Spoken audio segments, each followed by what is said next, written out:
ফিজের টাকা কোত্থেকে পেলি? নিশ্চয়ই ডিনের থেকে নিয়েছিস। না দাদু, আমি ডিন স্যারের কাছ থেকে 1 টাকাও নিই নাই।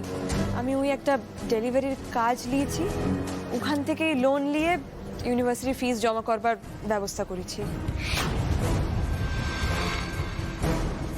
এটা তুই কি বলছিস?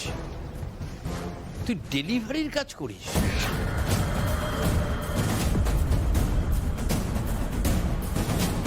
সেখান থেকে লোন নিয়ে তুই ফিজের টাকা জমা করবি কাল? হ্যাঁ দাদু, এই শিক্ষাটা তো আমি আপনার কাছ থেকেই পেয়েছি। আপনিই তো বলেছিলেন যে সৎ পথে করলে কোনো কাজই ছোট নয়। আর আপনি তো নিজেও ছোট থেকে অন্যদের দোকানে কাজ করতেন, তারপর এখন নিজের এত বড় একটা দোকান করেছেন, এত সম্মান অর্জন করেছেন। ডিন স্যার আমার অসহায় অবস্থায় থাকতে দিয়েছিলেন, এটাই আমার কাছে না বিরাট পাওনা বটে দাদু। খুব ভালো করেছিস ডিনের থেকে টাকাটা নিয়ে। তুই যে নিজে পরিশ্রম করে নিজের পড়াশোনার খরচ জোগাড় করেছিস, এটা আমি খুব খুশি হয়েছি। ও হ্যাঁ, তুই সোনার দোকানের কথা বললি বলে মনে পড়লো, কাল বাদ পরশু তো পয়লা বৈশাখ।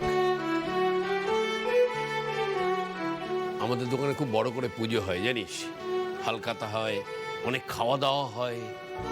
নায়ান তোর বন্ধুদের ডাকে না, অবশ্য নিজেও খুব বেশি একটা যায় সেটা বলতে পারবো না। তবে তুই যদি তোর বন্ধুদের চাস, দোকানে ডাকতে পারিস। আচ্ছা পারুল, রায়ানের সব বন্ধুদের মোটামুটি আমরা দেখেছি, তোমার কটা বন্ধু হলো শুনি?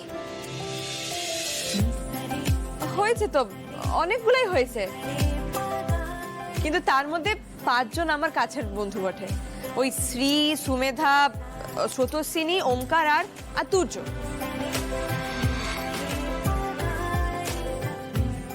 তা পয়লা বৈশাখের দোকানের পূজায় ওদের ডাকবো?